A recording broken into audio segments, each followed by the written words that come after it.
Bill Spencer stood in the cold antiseptic glow of the hospital corridor, the acrid tang of disinfectant stinging his nostrils as he watched his daughter Steffi's back recede, her white coat swirling like a banister of judgment behind her. She had just delivered the verdict that shattered whatever remained of his fractured dignity. "You need to leave, Bill." In that moment, with the echoes of the MedSurg ward's frantic beeping fading behind him, he felt an anguished guilt sear through every fiber of his being, Luna's name a dagger twisting in his chest. It was his decision to grant clemency to the wrong person, his blind faith in Luna Nozawa that had led to the deadly gunfire, and now his beloved son lay in a coma, bound to tubes and machines, tethered to a life that might never be the same. The customary tumult of nurses rushing past him blurred into a silent fugue as he made his choice. He would remove Liam from this place of blame and whispering rumors, and take him somewhere no one could cast aspersions.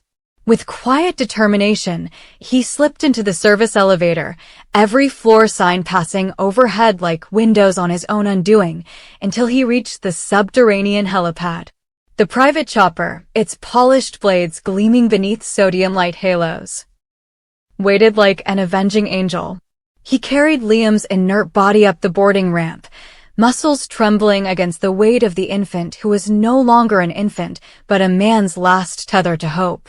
With a soft, "We're getting out of here, son," Bill secured him in the medical pod of the cabin, the hum of life support monitors now drowned out by the chopper's roar. As the rotors chopped the night air, the sprawling sprawl of Los Angeles fell away beneath them like a tarnished crown. Bill felt the manic pulse of guilt and fear converge with every mile they climbed, but also a strange sense of relief, away from prying eyes, away from Steffi's scorn, away from the corporate newsroom whispers that would slice him to the bone. But the world he fled was relentless. Back at Spencer Publications' glass tower on Wilshire Boulevard, Katie Logan received an urgent call. Ridge Forrester was on the warpath. His voice, raw with paternal fury, had thundered through her cell phone speakers, demanding to know why his son and daughter-in-law were gone without a trace. "He's my grandson," Katie, Ridge had bellowed. "Where are they?" Within minutes, the General Counsel's office mobilized, issuing a terse statement about Liam Spencer's unauthorized transfer to a private medical facility, insisting that Bill's grave misjudgment required immediate investigation. The boardroom erupted in chaos as shareholders, already jittery from the earlier Sheila Carter debacle, watched their portfolios tremble on the ticker. Meanwhile, Forrester Creations' flagship studio on Sunset Boulevard buzzed with frantic web alerts. Rumors of Bill's clandestine maneuver spread through gossip blogs. Legal analysts predicted a federal violation of medical transport regulations, and social media influencers speculated whether Bill had kidnapped his own child. Ridge, driven by a mix of terror and indignation, enlisted the help of federal marshals, painting the disappearance as a potential parental abduction. A formal BOLO alert was dispatched to police precincts across California and into neighboring states. As dawn broke over the Pacific horizon, two power dynasties teetered on the brink of meltdown. At Spencer Publications, Wyatt Spencer and Katie Logan convened an emergency shareholders call via encrypted video link. Voices crackled with tension as numbers scrolled across financial dashboards, revealing a precipitous 12% drop in share value since yesterday's close. "We need a narrative," urged one corporate strategist. "We need to anchor Bill's actions in love, not malice." Yet any attempt to spin the story faced insurmountable hurdles. The media, smelling blood, amplified every whispered accusation, abuse of power, endangering a minor breach of fiduciary duty, and demanded an explanation within 24 hours. In the adjacent conference room at Forrester Creations, Brooke Logan summoned Ridge, Steffi, Finn, and Hope to a crisis summit.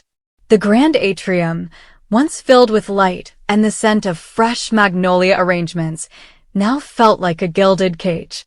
"We can't let the Forrester name be dragged through the mud," Brooke said, her voice unwavering even as her heart quaked. Steffi's eyes, dry and hard, reflected the guilt she bore for banishing Bill from the hospital.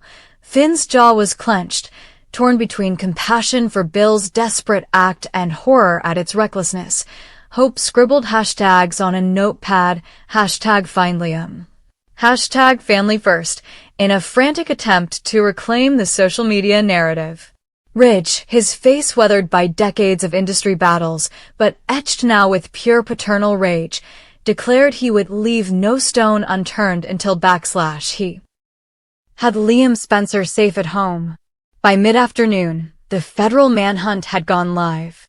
Marshals combed private airstrips and helipads, agents scoured the routes Bill might have taken, through the canyons of Malibu, into the redwood forests of Santa Cruz, and every chopper pad was added to the watch list.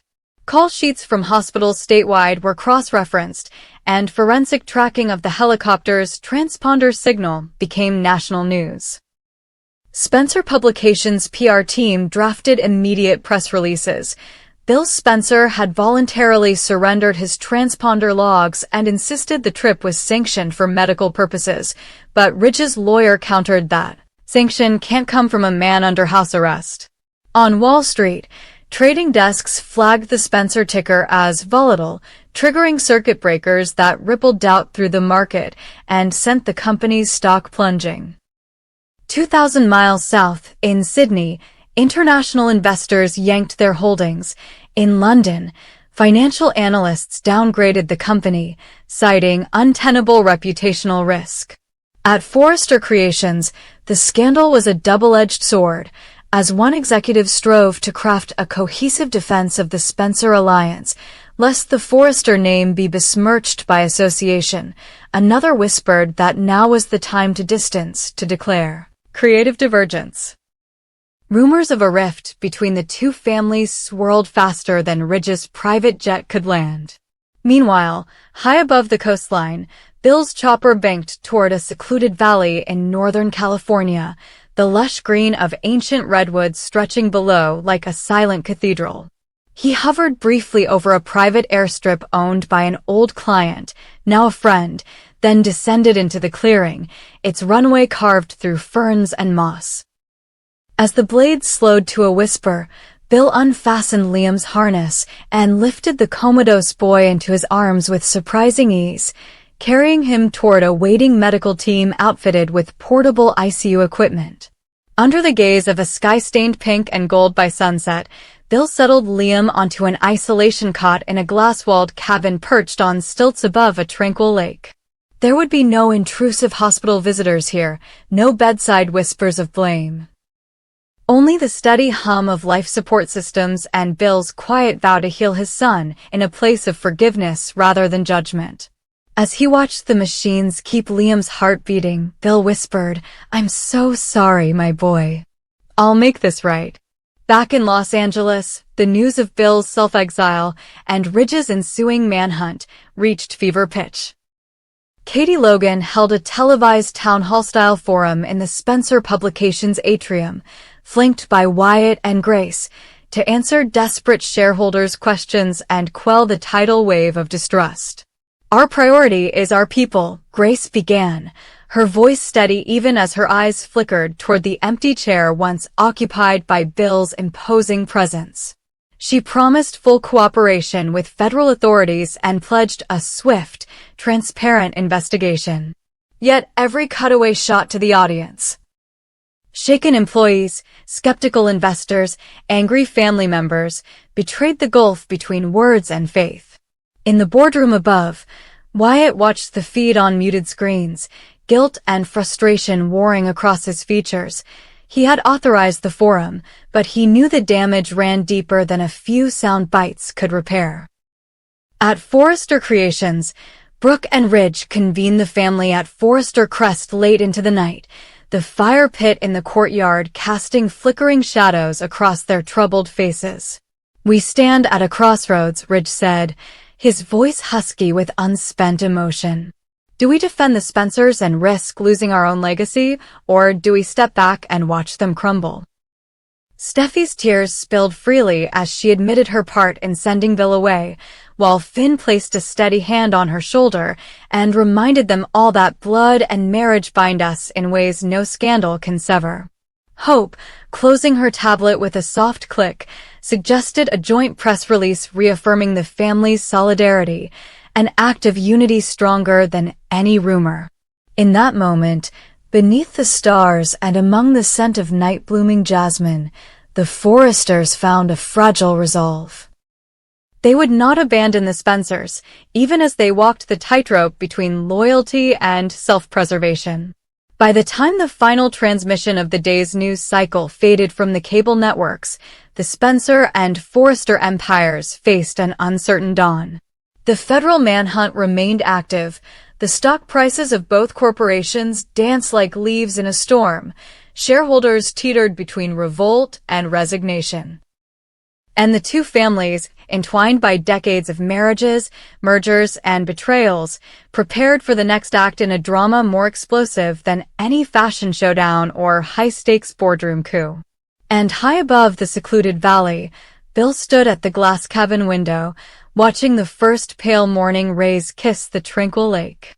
In his arms, Liam's chest rose and fell in gentle rhythm, a testament to his own reckless love and desperate redemption. With the world still searching for them below, Bill vowed that this hidden refuge would be the crucible in which he would forge a new future for his son and for himself, a future untainted by scandal, woven with sacrifice, and bound by a father's unbreakable promise.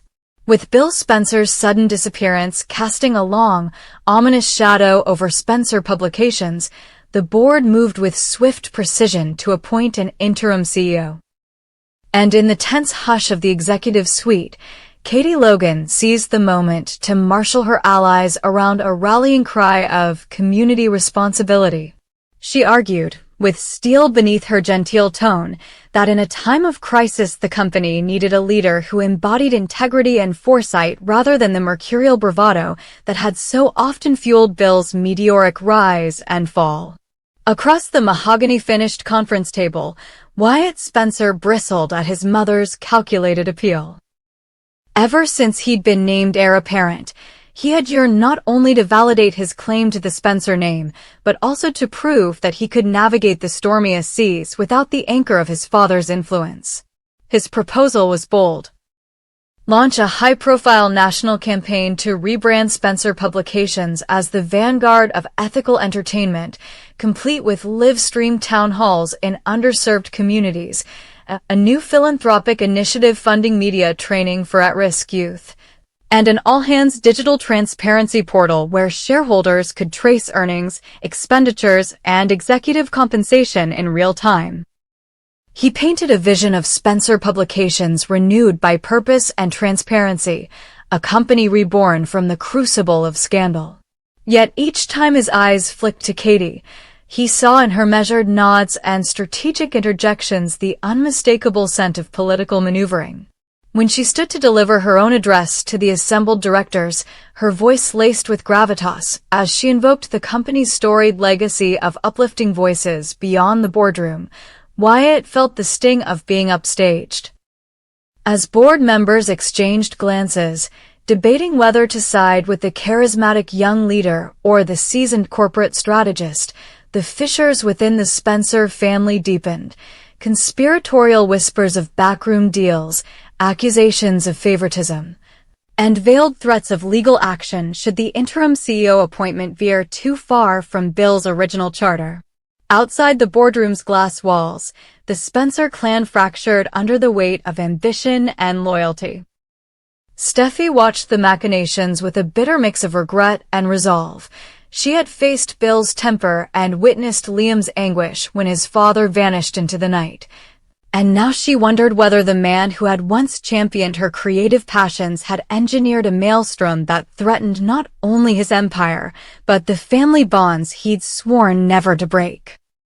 At Forrester Crest, Ridge felt the tremors of the corporate earthquake as keenly as the tremor of a design flaw in one of his couture collections. Every report of plunging stock prices, Every rumor of malfeasance in Bill's financial dealings resounded like a shot fired across the Forrester bow. Brooke's calls for solidarity were met with equal measures of empathy and counsel. She urged restraint, reminding everyone that corporate warfare often left collateral damage in its wake, but Ridge, arms folded and jaw set, bristled at the notion of standing idly by while the Spencer name was besmirched. He convened secret strategy sessions with Finn and Eric, plotting how the Forrester-Spencer alliance could serve as a bulwark against sensationalist rumors. Meanwhile, across town, Poppy Nozawa gridlocked her own loyalties. Torn between her gratitude for Bill's past kindness and her horror at his abandonment of Liam in his most vulnerable moment, she quietly rallied support among key stakeholders in the Luna Nozawa Foundation, suggesting that any temporary CEO must fully back the foundation's mission before the board could grant them a vote of confidence. As days stretched into an era of closed-door negotiations and increasingly desperate press releases, leaked financial documents began to surface, casting Bill's tenure in a new, disquieting light. First came the emails hinting at unauthorized personal expenses charged to company accounts. Lavish art purchases, weekend retreats billed as executive team building for a hand-picked circle of confidants, and an array of donated funds for pet projects whose beneficiaries remained shrouded in secrecy. Then emerged a trove of internal memos outlining off-the-books performance bonuses tied to ratings targets so ruthlessly high they bordered on impossible, bonuses that had inflated executive compensation to levels that, once exposed, would invite shareholder revolt. Investors, already unnerved by the helicopter saga and federal inquiries into potential violations of medical transport regulations, recoiled at news that Bill had extended unsecured lines of credit to offshore entities whose real purpose no one could definitively trace. The headlines, once dominated by dramatic searches and paternal redemption narratives, now screamed of corporate cronyism and financial foul play, dragging the Spencer ticker deeper into the red. Katie and Wyatt, sensing that the board's patience and the market's confidence were eroding by the hour, found themselves in a fraught alliance of convenience. Katie hawked promises of forensic audits and third-party oversight, presenting herself as the guardian of accountability. Wyatt, refusing to be sidelined, demanded that the board empower him to lead a task force investigating every dubious transaction, threatening to mount a proxy fight should his proposal be rejected. At their sides, Grace Buckingham and Flo Fulton, each nursing their own grievances against Bill's treatment and eager for stability, offered endorsements that carried weight with different factions. Grace lobbied for a path of restorative justice, arguing that Bill's philanthropic vision could be salvaged, but only with a transparent reckoning, while Flo positioned herself as the voice of fresh perspective, insisting the board needed a CEO untainted by past controversies. In the War Council of Cubicles, whispered conversations between mid-level managers escalated into overt alliances. Some shared intel with Wyatt's team, feeding him insights gleaned from the finance department. Others pledged loyalty to Katie's camp, providing names of key shareholders rumored to be on her side. Amid the corporate coup, the family drama played out in equal measure. Wyatt's relationship with his mother soured as he accused her of maneuvering behind his back. Katie, stung by his sudden wariness, reminded him that family legacy meant nothing without a foundation of trust and communal values. Steffi confronted Wyatt in hushed tones at Spencer Publications' parking garage, fearing that his hunger for power threatened to turn him into a caricature of the very father he sought to succeed. She urged him to remember that the company was built on human stories, not ledger lines.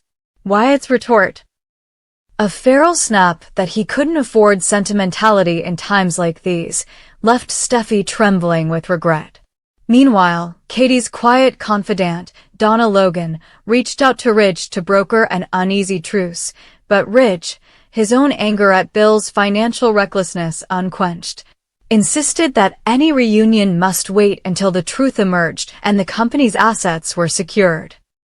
In the hushed hallways, employees swapped speculative glances as they read about subpoenas served against former CFOs, whispers that suggested no executive had emerged from Bill's era unscathed. As the week of board meetings drew to a close, the decisive vote loomed. In a climactic gathering in the company's skyscraper boardroom, walls of glass overlooking a city gripped by scandal, Katie and Wyatt delivered their closing statements. Katie, unwavering, offered a vision of Spencer Publications revitalized by ethical leadership and community engagement, closing with an impassioned plea: "We honor Bill's legacy not by repeating his mistakes, but by learning from them and committing truly to the people we serve." Wyatt, face pale but resolute, recounted his detailed plan for financial transparency, digital innovation, and shareholder equity protections, challenging the board to choose tomorrow over yesterday. When the final ballots were cast, the outcome revealed a narrow victory for Katie Logan as interim CEO, with the board agreeing to a subsequent vote in 6 months, contingent on measurable progress in financial reform and reputational recovery. Wyatt, stung yet undeterred, pledged to guide the company through that probationary period, his determination ignited by the knowledge that true leadership sometimes requires sacrifice, and that the Spencer name would not only endure but evolve. In the aftermath, as the dust settled on the fiercest power struggle in Spencer Publications' history, the family gathered in uneasy solidarity. Bill remained missing, his whereabouts unknown even to those closest to him, and rumors persisted that he was orchestrating a countercoup from the shadows.